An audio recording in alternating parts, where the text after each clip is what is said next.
Hello and welcome to an India Today special broadcast. I'm Gaurav Sawant. On India First, we get you details of those 23 minutes. 23 minutes was all it took to bring Pakistan to its knees. India brought Pakistan to its knees in 20 minutes on the 10th of May. 13 Pakistan Air Force bases and military installations were struck in 23 minutes. Indian Air Force used Made in India missiles for these precision strikes. I want to get you images of the targeting of Rahim Yar Khan, of Noor Khan, of Sargodha.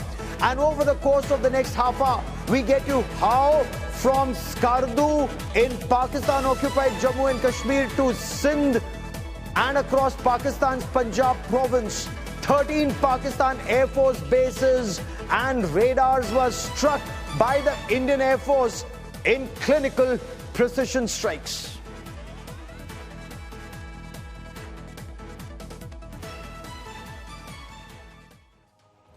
Till the 9th of May, Pakistan was threatening India, threatening to launch counter-offensives against India, and it did send drones across 36 different cities. 500 plus drones, some made in China, others made in Turkey. But on the 10th of May, 10th of May will go down in history as a red letter day. That's the day that India struck more than 13 Pakistan Air Force bases with clinical precision, with military precision, and so bad that in a matter of hours, 23 minutes, Pakistan did not even realize what hit it, not just in Sargodha in Pakistan-occupied Jammu and Kashmir, but at Noor Khan, its command and control center. At Sargodha, or Mushaf, as Pakistan now calls it, the biggest and the best protected Pakistani air defense systems are there. That was targeted. Some information that Government of India hasn't put out in public just as yet, but open source investigations and intelligence, not just in India, but across the world, are saying India sent across a very severe message to Pakistan's military terror network and to the leadership. India called out Pakistan's nuclear bluff, and on India First we get you details how India did it with military precision, with clinical precision. I'm Gaurav Sawant. We get to those details, but first, as always, the headlines on India First. Precise and punitive strikes. Made in China air defense systems jammed. 13 Pakistani air bases decimated. May 10th, the game changer in Operation Sindoor. This is why Pakistan sought ceasefire. Never before seen stunning details. India Today world exclusive. What made Pakistan seek a ceasefire? Clearly, a message had been sent to Pakistan. A message not through a hotline, a message through India's actions. When one after the other, with clinical precision, the BrahMos supersonic cruise missile, and there is nothing that Pakistan or any of Pakistan's backers have that can stop a Mark III BrahMos cruise missile. It moves at the speed of 3 times the speed of sound. 3 times. Nothing can stop it. Often, nothing can see it. Not just that. India successfully suppressed the Pakistani, Chinese-made radars and air defense systems. And how? Some were taken down using those Harap kamikaze drones. Others were just suppressed. Jammers were used, and jammers way inside Indian territory. Over the course of the next 1 hour, India Today gets you the inside details of Operation Sindoor. But first, I want you to listen in to Randhir Jaiswal, the spokesperson for Ministry of External Affairs, and he gives out details how on the 9th of May, Pakistan, that was threatening India on the 10th of May, was scrambling for a ceasefire. Listen in, I'll tell you why. You will of course appreciate that early on 10th morning, we had mounted an extremely effective attack on key Pakistani Air Force bases. That was the reason they were now willing to stop firing and military action. Let me be clear, it was the force of Indian arms that compelled Pakistan to stop its firing. You heard him? That's a diplomat who's very clearly saying it was the force of the Indian armed forces. It was the might of the Indian armed forces that struck Pakistan with clinical precision across the length and breadth of their country, and also in Pakistan-occupied Jammu and Kashmir, in Sargodha, which is our territory, illegally in Pakistan's possession. That's point one. Sargodha was hit. But then what hurts Pakistan's military terror network, and not just Lashkar-e-Taiba and Jaish-e-Mohammed, but also the terrorists in uniform, which is Pakistan Armed Forces, what hurts them is when they're hit in Pakistan's Punjab province, and they were hit in Pakistan's Punjab province. And I want to get you those details. 13 Pakistan Air Force bases were targeted, runways were targeted, airfields were targeted, hangars were targeted, ATCs were targeted. That's the air traffic controller, because once the ATC is down, who will guide the aircraft going up, coming down? The radars were targeted, so their missiles became blind. The aviation centers were targeted. The helicopter bases were targeted. Ammunition stage sites were targeted. And I want to get you each and every one of them on this broadcast. Noor Khan, the Noor Khan or the Chaklala Air Base in Pakistan. Murid, Sukkur, Rahim Yar Khan, Jacobabad, Sargodha, Rafiki, Bholari, Chunyan. Watch each and every one on the map. And I'll explain. And in a moment from now, my colleague Sandeep Unithan will also join us and tell us in detail. This is Pakistan's heart. Remember when Prime Minister Narendra Modi said, "Humne Pakistan ko seene pe mara"? There's another significance there. Pakistan stabbed us in the back like any deceitful terrorist would. It killed our people, it killed our civilians. But India struck military targets, and in the heart of Pakistan, Noor Khan, for example, is their command and control center. It's Rawalpindi, it is the seat of power. Murid, this is where the drones were launched to target. Pasroor, this is one of their biggest radars. Incidentally, the Indian Army also had a big role to play here. Sargodha, the best protected airfield or airbase in Pakistan, targeted both in 1965 and 71. Pakistan learned some lessons and put 4-tiered security system in Sargodha. Gujranwala, Lahore, you know, Pakistanis say, jisne Lahore nahi vekhya, wo janma hi nahi. One who hasn't seen Lahore hasn't been born. The BrahMos supersonic cruise missiles have seen Lahore. And they've seen more than just Lahore now, whether it's in Muridke or other military installations in Pakistan. Rafiki, very important airbase of Pakistan, but this is the heart of Pakistan. This is, of course, the southern part of Pakistan's Punjab province. Rahim Yar Khan, very crucial airbase of Pakistan, and Rahim Yar Khan also has some radars, as does Sukkur. Jacobabad was a base where NATO forces operated during Operation Enduring Freedom. When they were going into Afghanistan, they were operating out of Jacobabad. It has the F-16s, it has the JF-17s, Block 2 aircraft.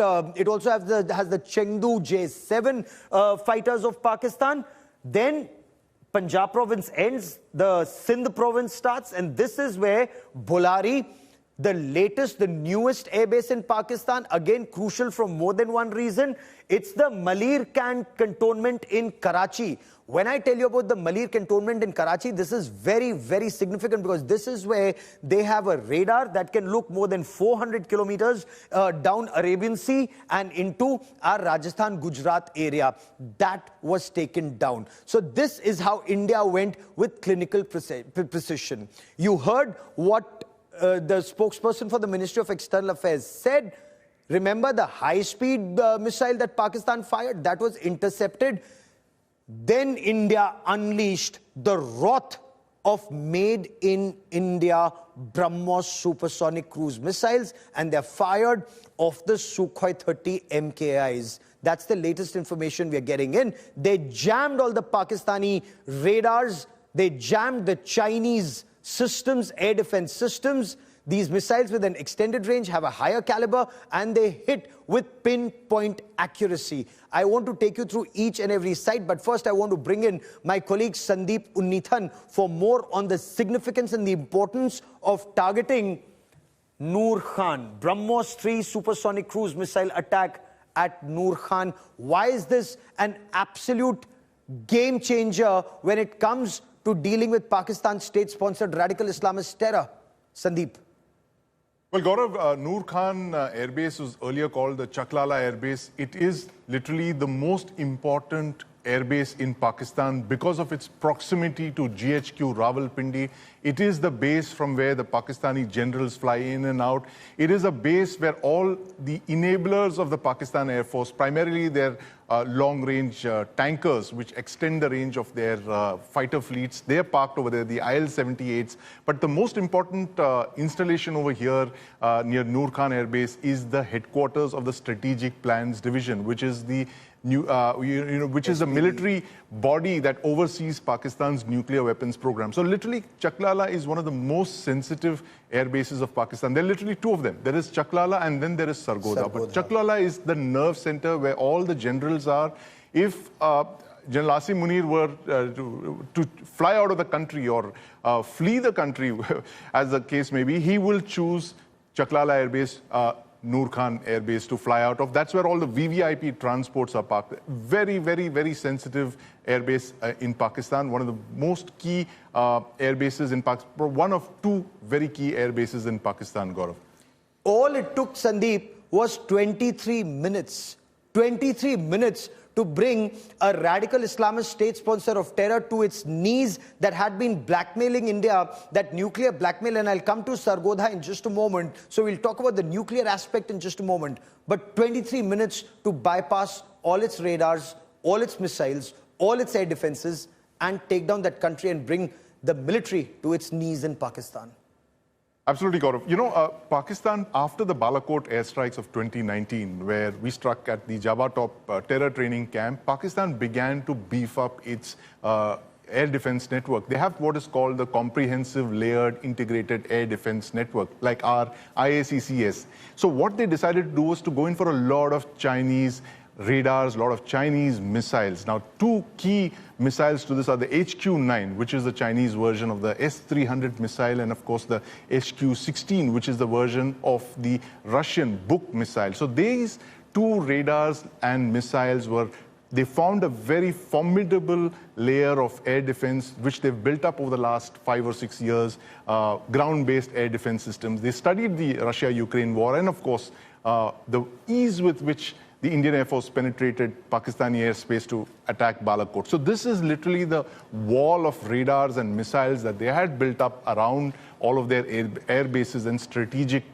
locations inside Pakistan to compensate for their lack of strategic depth. But as you mentioned, this is what the Indian Air Force penetrated so easily and targeted all of these sites at will.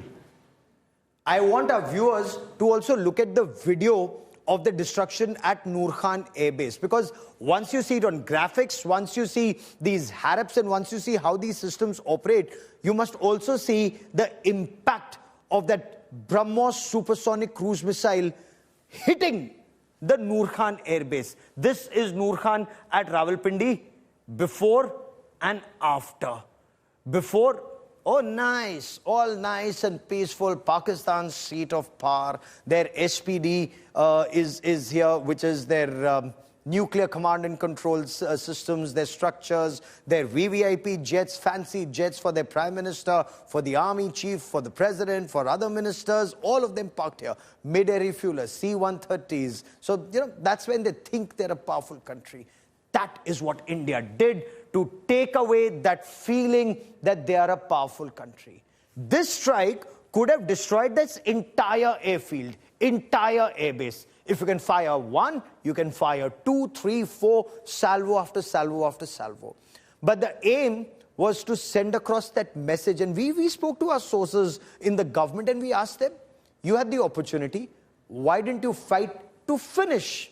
They said the aim is send across that message. Whenever we want, we can finish. Right now, We are just telling you what our intent is and what our capabilities are. This is a new India. That's the message. Before, all okay. After, it's a strike at the heart and the minds of Pakistani's military terror network. We can hit you in Muridke, we can hit you in Bahawalpur, we can hit you in Sialkot, we can hit you in Pakistan-occupied Jammu and Kashmir, wherever, and we can hit the headquarters of Pakistan Army or just a couple of kilometers from there at Noor Khan. But now, I also want to tell you, so the BrahMos supersonic cruise missile then near simultaneously also went and hit in Chakwal. This is the Murid air base. This is the primary base for Pakistan's combat drones. Remember, they were sending all those Chinese and Turkish drones to multiple locations across India. Sandeep, the aim of targeting Murid and almost simultaneously, where they have the hangars for that Chinese Chengdu and Turkish Bayraktar TB2s, this was again a message: we can hit your drones even before you launch them. Absolutely, Gaurav. And you know, the messaging over here is very important. The fact that they chose to strike air bases that had been somehow linked to those attacks that Pakistan launched after our initial first wave attacks, where we targeted only terror infrastructure, after which Pakistan then launched these attacks targeting a lot of our civilian infrastructure, our cities, military installations and the like. So a lot of these drones came from bases like this, which is what the Indian Air Force then struck back using BrahMos supersonic cruise missiles, air-launched and ground-launched versions. Now, the air-launched version, Gaurav, as you've seen, is a phenomenal force multiplier. India does not have strategic bombers, but it does have the Sukhoi 30 MKI with air-launched BrahMos missiles. The missile has a range of, we are told, in excess of 500 kilometers. The actual range is classified, but it's over 500 kilometers. We have 2 squadrons of Su-30s which are equipped to fire and launch these BrahMos air-to-ground munitions. So that is what was used in these in this 23-minute rampage across Pakistan, Gaurav, sending a very, very specific, very precise message to Pakistan that no site, no base, no airfield, no radar site in Pakistan is safe. It is the biggest use of coercive air power post 1971. That's that Sukhoi 30 MKI that's just taken off. It's a beautiful machine, is what fighter pilots tell us. They tell us that this twin-engine beast is capable of taking more than 8 tons. Imagine 8 tons of weapons. It has hard points under either wing, not just to take 8 tons of weapons, but with its mid-air refueler. And Sandeep, before I come to tell our viewers about other air bases and the significance of striking them, with its mid-air refuelers, and that's that supersonic cruise missile, once it's fired, air-launched BrahMos, once it's fired, nobody, not the Chinese, not the Pakistanis, nor their Turkish uncles, have anything that can stop a missile going 3 times the speed of sound. Absolutely, Gaurav. You know, I mean, look at it. The ease with which the Pakistani air defenses were penetrated, their complete layered, integrated air defense missiles and radars, all of it Chinese built and supplied. They just watched helplessly as those missiles just streaked through their airspace and hit their targets precisely. So whoever's been, singing praises of Chinese equipment, I think this is a big wake-up call for the Chinese AD systems. Everybody's been looking at it very carefully. The ease with which India's BrahMos-equipped Sukhois have literally punched holes through Chinese-built AD radars and missiles and struck their targets through the length and breadth of Pakistan. I think the Chinese will be horrified with what is going on right now, Gaurav, because this is the kind of battle that they expect to see with the Americans in East Asia, over Taiwan, for instance. And the American Air Force also would be looking very closely at these engagements, Gaurav, because this actually tells them the weaknesses, the vulnerability of Chinese missiles and air defense networks. The fact that you have air-to-ground supersonic munitions, nothing can stop you.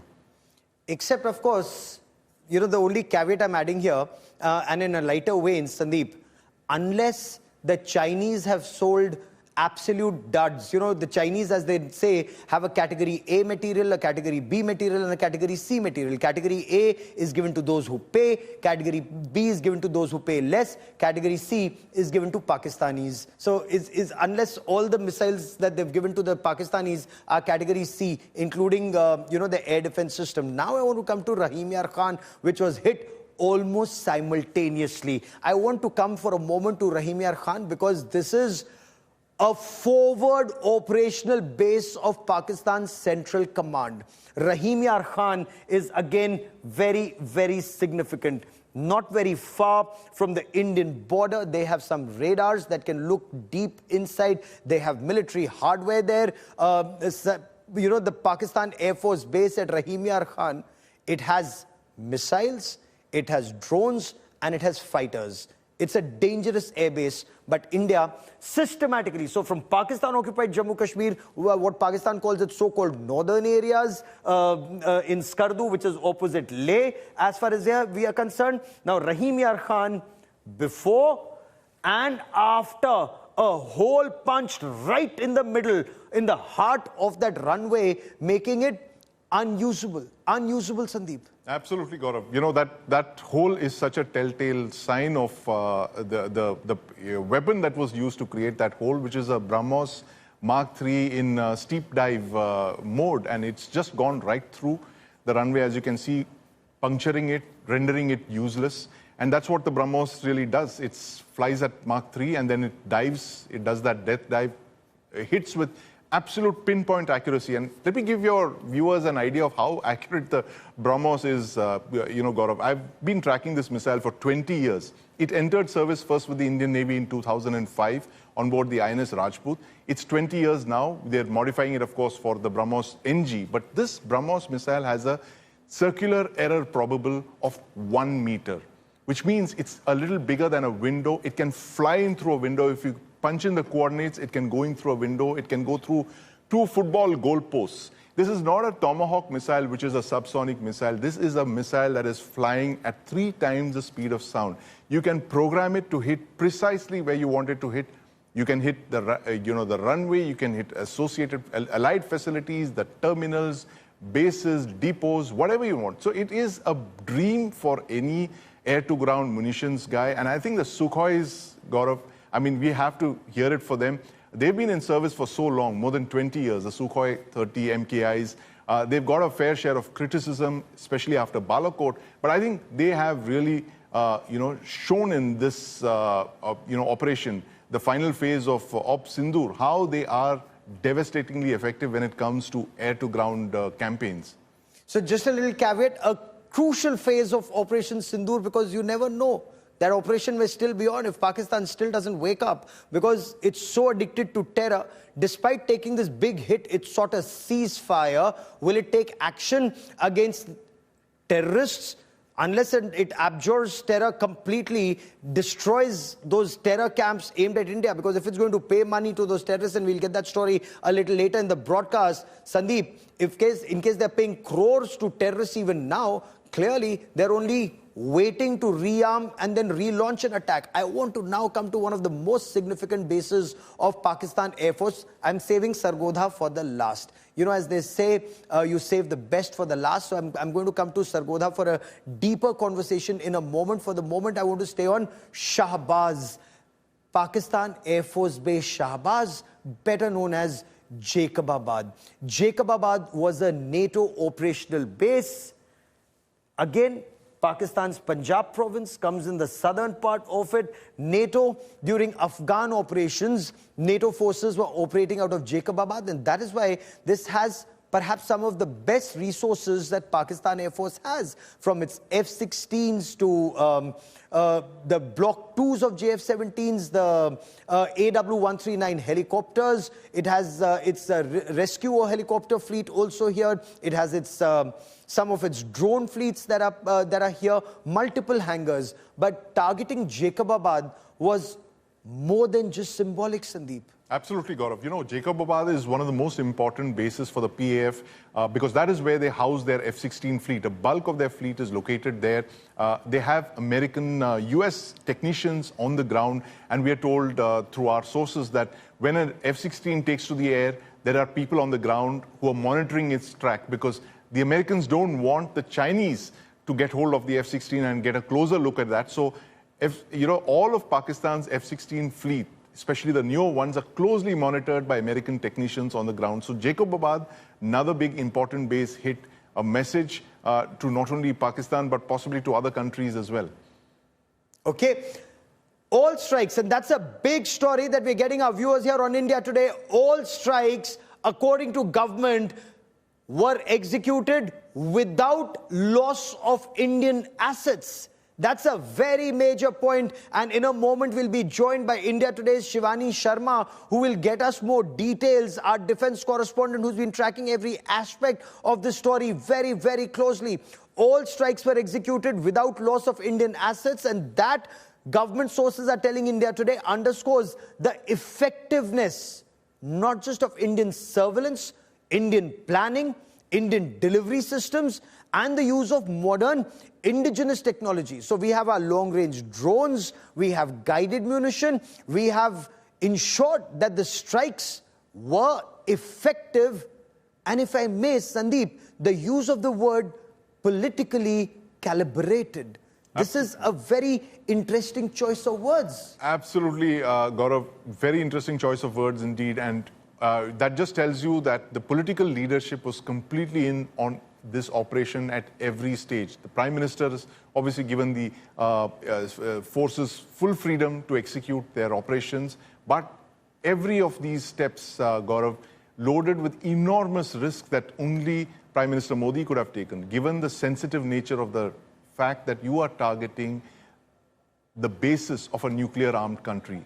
This has never been done in history, Gaurav. In the 80 years that nuclear weapons have been around, no nuclear weapons power has attacked another nuclear weapons power using the Air Force. We've held back in the Kargil war. Prime Minister Vajpayee asked the Air Force not to cross the line of control or the international boundary. There was the Sino-Soviet clashes between the USSR and China in 1969 over the Ussuri River, but there again, the Air Forces were not deployed, though it is believed that at some point the Soviets did contemplate using nuclear weapons, but the clashes were resolved. It was a big victory for the USSR, but again, Air Forces were not used. This tells you the sensitive nature of this operation, the fact that the enormous risk, the risk of any miscalculation, it was a huge, huge political risk, and that is why the term political is so important in this thing, that the political leadership was fully in on all of the decisions that were made to escalate this operation through its third and fourth stages. And we saw those images of Prime Minister Narendra Modi being briefed by Air Chief Marshal A.P. Singh, and we've interacted with Air Chief Marshal A.P. Singh. He has a very gentle smile, but behind the gentle smile is a mind that's working 24/7 in using all assets at his disposal to send across a very clear message. And from what sources in the government are telling us, last time when Balakot was hit, majority said proof lao. Is bar to Pakistan proof la raha hai. I mean, India is not even seeking to get proofs. Of course, there's satellite imagery. This time a lot was done to get proof. And one of our sources in the Air Force in a lighter vein was telling us that they'd even planned to take some of those people who asked for proof tied to the nose of the fighter jet so that they could see firsthand what was happening. Preparations had been done even for that. But I want to bring in Shivani Sharma, my colleague, who joins us for more. Shivani, that's a very interesting statement that your sources are telling you and what the government is saying. All strikes executed without loss of Indian assets. That's very interesting. Effectiveness of surveillance, we are told, and also sending across that messages that strikes were highly effective and politically calibrated. Bring us what this means. Gaurav, what we are learning through the sources now after Operation Sindoor, more than 20% of the air assets, the air force bases of Pakistan have already been destroyed in these precision strikes. Mind you, these were the measured strikes which have already impacted 20% of infrastructure in Pakistan, including the major air bases. We've been giving out all the details, including the satellite pictures, Gaurav. And this was very effective and impactful attack by India on Pakistan, and this has been now acknowledged by a number of experts throughout the world that the kind of attack that India has inflicted on Pakistan, the kind of damages on the air bases of Pakistan have been made, the cratered runways we could see, the hangars that have been damaged, the aircraft that have been downed by India, and also the personnel loss that have been now reported by Indian authorities. The way we jammed their GPS signals when their aircraft were close to our boundaries. And not only this, the air defense systems of Pakistan that was sleeping when India's Operation Sindoor was on is the No, was evidence it of sleeping? India's I'm sorry, military was it sleeping capabilities. or was it jammed? Despite their best efforts, they could do nothing. That's what government is saying, that it was jammed very effectively because Pakistan was on its best op alertness because they knew something was about to happen. But give me a moment, Shivani. I want to bring in Air Marshal Sanjeev Kapoor, former Director General Flight Safety, who joins us on this broadcast. Air Marshal Kapoor, it's amazing what the Indian Air Force was able to achieve. But there's one aspect that I want to come to. Again, it's a statement that's coming from sources in the government. Indian Air Force bypassed and jammed Pakistan's Chinese-supplied air defense systems, completing the mission in just 23 minutes, demonstrating India's technological edge. This actually is stuff movies are made of. In 23 minutes, Pakistan was brought to its knees, Air Marshal Kapoor, and you have a huge smile on your face. See, we all prepare for this. Each guy who dons a uniform looks that someday you'll get an opportunity to be a part of actual operations. So somebody who's worn uniform and you're from the family, you'll understand that the whole fact, I'll just take 30 seconds to say that Arun Khitpal, 1971, Yes, didn't go for JC course. He fought with Lieutenant Colonel Hanuj Singh and absolutely. went and fought and got Paramveer Chakra at the age of 21 years. Posthumously. So Yes. this passion, so the same passion is running high today in all our armed forces today. You speak to anybody, it somehow sends the adrenaline when the actual operations are on. See, exercises, tabletop exercises, everything is different. Now coming No, but specifically did to you your know, question. sir, specifically, did you know that you have the capabilities to jam the entire Chinese air defense system or take out some of its system and then jam the rest, and then your BrahMos supersonic cruise missile goes in? Or there is nothing that they have, even if they can see it, there's nothing they can do. My appreciation of the whole issue is that they could never ever think that our indigenous components would be able to give this kind of results. So this was a turning point after the first night when they started to send hundreds and hundreds of Turkish drones on 8th night, 9th night during the day, missiles. We didn't have to use our S-400s. We could just take them out from our DRDO CAUS, hard kill, soft kill, lasers, and our own indigenous development. The main thing which has stood out in this is our integration. Integration of Yes. the army weapons, integration of the old weapons, modified, amended, and integrated with our system. Some are Russian, some are primitive. And hats off to all the engineers and technicians, I'm sure, who would have worked day in, day out to maintain. It's like maintaining a Maruti or an Ambassador car, and you still expect it to go 500 kilometers without any problem. So the kind And of yet they did. yes, Yet they they did. did. Sandeep, Air Marshal, stay with me. Just 23 minutes on the 10th of May. Just 23 minutes. I want to understand what happened between 9th of May and 10th of May that India mounted such a massive strike. Because usually in anybody's mindset would be, okay, he hits one base, you'll hit two. He's targeted you in 3 places, you'll target him in 4. But to target him across 13 bases, 3 radar stations, and have your missiles poised to hit him in 10 more. Well, Gaurav, All I can say is that it is possibly something to do with the fact that Pakistan launched ballistic missiles at us. It's a highly irresponsible act, what they did, deeply provocative. They fired a Fatah-2 missile, which was intercepted, fortunately, by the Indian Air Force near the Sirsa Air Base. And we believe that there were several other ballistic missiles that were fired at Indian military installations. Now, one nuclear-armed country firing a ballistic missile at another nuclear-armed country, it's never happened again in the history of conflict. These are very, very dangerous and escalatory moves, Gaurav. And the reason that one country doesn't launch, one nuclear state doesn't launch at another nuclear-armed state is that because you don't know what is in the warhead of that missile that's coming at you. It could possibly be a nuclear weapon as well. And this is possibly what Pakistan was trying to indicate, playing on the minds of our strategic planners by firing those ballistic missiles. And the response came very quickly, Gaurav. As I was saying earlier, that our OODA loop in this case seems to have shortened from days to a matter of minutes. And that is when this third phase of this operation was launched, the 23-minute rampage that the Indian Air Force went in from POK right down to Sindh and Sukur and all of those places that were hit. They pulled out their targeting, books and, let go at all of these places. And, the important thing again, Gaurav, is as the Air Marshal was talking about indigenous systems, the air-launched BrahMos system is a completely indigenous solution.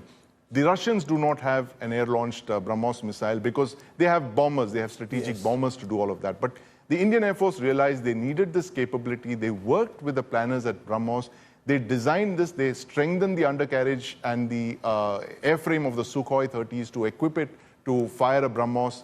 A Sukhoi can carry one BrahMos, an air-launched BrahMos, and we're told that the future variants of the BrahMos NG, there would be 5 of them carried on that because they're smaller, compacter, deadlier versions of the BrahMos. So, as the Air Marshal was saying, that when you have your own systems, when you build your own systems, when you're truly Atmanirbhar, you can modify them, you can create Mark 2s and Mark 3s and Mark 4s. It's called spiral development. Absolutely. Every developed country in the world does that. You start with a Maruti car and you end up with a Mercedes over 2 or 3 decades. Those who are trying to run down India's air operations, Air Marshal Kapoor, I mean, they either know nothing about air operations or they hate India. Because the fact is, this was a mission that even the adversary could not think that a mission like this could be undertaken.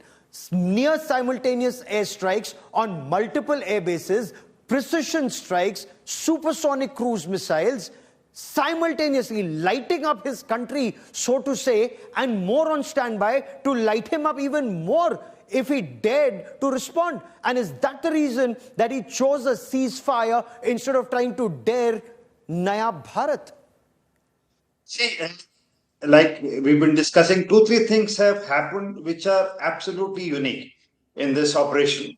First, use of absolute indigenous components, and in certain equipments, the coding, the guidance systems, the total manufacturing is indigenous. So first, they were taken by shock. That second issue, if you see, none of the Western countries or Western media is appreciated India's effort because their own equipment is with Pakistanis. So like in Barakot, Abhinandan aircraft had taken out an F-16. Everybody saw 2 parachutes. Everybody saw one F-16 crashing. But they will never accept that a F-16 was shot down by a old 60s MiG-21. So the AMRAAM component was shown after Barakot that this was not supposed to be used against us. But there is no talk about that. So there is double standards, and the biggest market which they have, they don't want it to go. So they can never tell the world that the Russian and integrated or Indian weapons have taken their Western equipment out. That is first point. If you recall, yesterday or today, the Chinese stock exchange, the companies which are manufacturing J-10s and PL-15s, the stocks have crashed by 9%. So the world is realizing that, these components, if you have to go, and just take it from me, it's a matter of time. The Southeast Asian countries, the African countries, all they are going to beeline to India to take and buy our made defense equipment. You know, this is India's shock and awe campaign, Sandeep. This truly is India's shock and awe. It's not just the Pakistanis who are shocked. The Chinese are shocked. Turkey is shocked. The West is shocked. They will not admit it, but they've been taken down. They've been taken down by an Atmanirbhar Bharat. And you know, when Prime Minister Narendra Modi, Shivani, when Prime Minister Narendra Modi insisted on shock and insisted on Atmanirbhar Bharat, Sandeep, everyone was saying, yeah, they can't do it. You know, they'll probably reinvent the wheel. DRDO can't do it. HAL can't do it. India can't do it. India's done it, and India's done it in style. And I'm glad India's talking about it. And India's talking about it on India Today. Absolutely, Gaurav. You know, what you're seeing here is the, the convergence of two very important things. One is the political leadership that understands the application of coercive air power. Now, Prime Minister Modi authorized the Balakot airstrikes in 2019. And in 2020, you remember, Gaurav, when the Chinese mobilized against us in Ladakh, the first force to land up over there was the Indian Air Force. Yes. India was not going to make the mistake that it did in 1962 of not deploying the Indian Air Force. And I was there on the ground, Gaurav, and I can't tell you the kind of pride I felt when I saw the Mirages and the Su-30s landing in at Leh Air Base, and they literally created a wall of aircraft over there. So this is one thing, Gaurav. The fact that you understand the use of coercive air power, and the second is that you understand the fact that you cannot secure your country with borrowed weapons. You cannot buy your own security. You have to build your own security, and that is what really Atmanirbhar Bharat stands for. And that is a program that is 5 years old, and I'm sure, given the kind of performance of Indian indigenous systems, systems that were developed indigenously, we are only going to see more of this, Gaurav. Oh, absolutely. You know, you're absolutely right about 2020. At the height of Galwan standoff, when I was reporting from Daulat Beg Oldie, and this is where army was giving access to no one to get to DBO. That's the highest point where we are at the Karakoram ranges. It's the highest advanced landing ground. That landing ground was being activated. That is how India, Air Marshal Kapoor, understands the employment of air power and coercive air power. We study about Otto von Bismarck's gunboat diplomacy. They'll probably study about India's air power and coercive diplomacy to bring a terror state to heel. That will take time. I agree with you. I mean, it's not an exaggeration, but I mean, it may seem like that to some, but India's air power will be a game changer in the years ahead. Air Marshal Kapoor, won't it? Yes, absolutely. And I covered, I think so, on your channel, in the coming decades, this operation of early wee hours of 10th May would be a chapter in air power books in the coming decades. That never ever in this time frame, has an operation of this magnitude being launched with such decisive results. It is absolutely phenomenal what our team did on that morning. And of your program I was covering, everything is fine. They lost some aircraft here, some ammunition dumps, some radar here and there, and drone storage area. But in my appreciation, the thing which impacted them the most was the strike over Noor Khan Chaklala Air Base. Yes. Now, this has rattled them to an extent, in my appreciation, that they, in their wildest dreams, would not have expected that we have reached close to GHQ, we have reached close to Kahauta nuclear reactor, we've reached close to Islamabad, we've reached with the Pakistan Air Force Academy is located in Chaklala, and their VVIP aircraft, their AWACS, their C-130s, their air-to-air refuelers, they're all parked there. And once we hit that thing, and informally I was reading somewhere that the bunkers, the underground basements, where the leadership of Pakistani military immediately went, because they didn't know where the next strike would come. So this would have made them, think 10 times before taking the next step. And I'm sure the decision would have been taken at their end when the DGMO called up our DGMO to stop hostilities. The next point is the next point which I wish to convey through your that the handling of situation after the ceasefire was asked, Our leadership has termed it as cessation of hostilities. There's a difference in ceasefire and there's a difference in the word of cessation of hostilities. But the US leadership went ahead and tweeted. Now, in my appreciation, this was totally, undone, because a head of state of some other country should not be tweeting before these two countries themselves have come out openly. Neither was any statement made or this thing. No, because that's probably because he's feeling very left out. Donald Trump, when he came to power, he said, I'm a peacemaker. I'll have a deal between Russia and Ukraine. No deal between Russia and Ukraine. He said, I'll have a deal between Israel and Hamas, and Iran will back down. No deal between Israel and Hamas. So he thinks this is a low-hanging fruit. He probably didn't bank on Prime Minister Narendra Modi very clearly keeping India first and Indian interests supreme. And that is why he'll probably realize, Donald Trump will also realize, that when India fights a war with made-in-India weapons to send out a message to a state sponsor of radical Islamist terror, it is India that decides when there is a pause button, when there is a ceasefire, and when that terror state has to be sent another message. Because remember, there are other weapons in India's arsenal, including the Indus Waters Treaty, and then all our fighter jets. Our Navy, our Army, they're still on standby. Air Marshal Kapoor for joining me here on India Today, and Sandeep Punithan, many thanks. I will get you that story on India's sea power on the other side of a very quick break. Remember, at Adampur Air Base, the Prime Minister very clearly said, we are the land of Gautam Buddha, but we are also the land of Guru Gobind Singh. That story and lots more coming up. Stay with us. We've talked about India's military power, we've talked about India's air power, but we also have to talk about India's naval power, because Pakistan also fears the Indian Navy. And how? Our sea hunters. India doesn't just believe in total sea control. India, with our superior submarines, also believes in sea denial to the adversary. And this is where Indian Navy, with the INS Vikrant carrier battle group, not just the aircraft carrier with its MiG-29Ks on board, but its destroyers, its stealth frigates, the guided missile boats, the tankers, and of course, the submarines. They went and kept sailing not very far from Karachi. In their crosshairs was Karachi, Pasni, Ormara, Jiwani, all of Pakistan's ports. Remember, all Pakistan has is about 1,000 kilometers of its sea coast. Most of their ships remain either in the harbor, bottled up in the harbor, or very close to their seas. We get you more on India's naval power.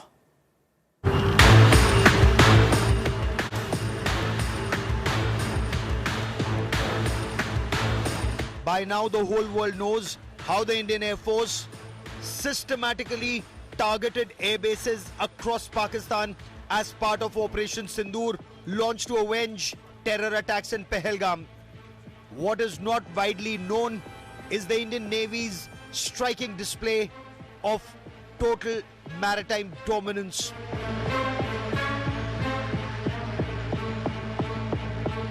Leading from the front was India's mighty aircraft carrier, INS Vikrant, which played a crucial role in deterring Pakistan's aerial ambitions in the Arabian Sea region.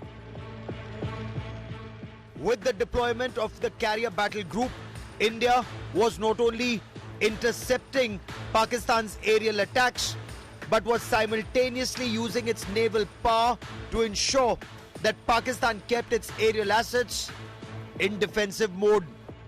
INS Vikrant was deployed closest to Pakistani naval assets during this operation, and the multiple operational positions reflected the tempo and endurance of Indian Navy. INS Vikrant is India's most potent warship, with the BrahMos supersonic cruise missiles and MiG-29K fighter jets that can strike deep inside Pakistan. The carrier battle group is also equipped with the Bharat 8 missiles designed to defend against any incoming aerial threat. INS Vikrant started moving from the Karwar base towards the battlefront on the 30th of April, when India was gearing up for a response to the Pahalgam terror attack. The INS Vikrant carrier battle group was deployed in the Arabian Sea by the 5th of May, a day before India launched Operation Sindoor. And over the next 4 days, the carrier battle group with its submarine, destroyers and frigates moved closer to Pakistan and remained completely in control of the seas around Karachi as tensions escalated between India and Pakistan. By the 9th of May, Pakistan was in striking range of the Indian missiles.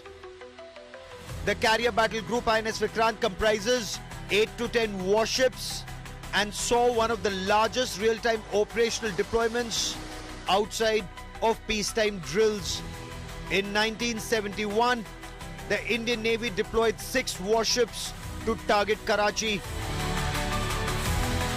During Operation Sindoor, this number rose to 36 frontline naval assets, including INS Vikrant carrier battle group, signaling a massive escalation in maritime readiness.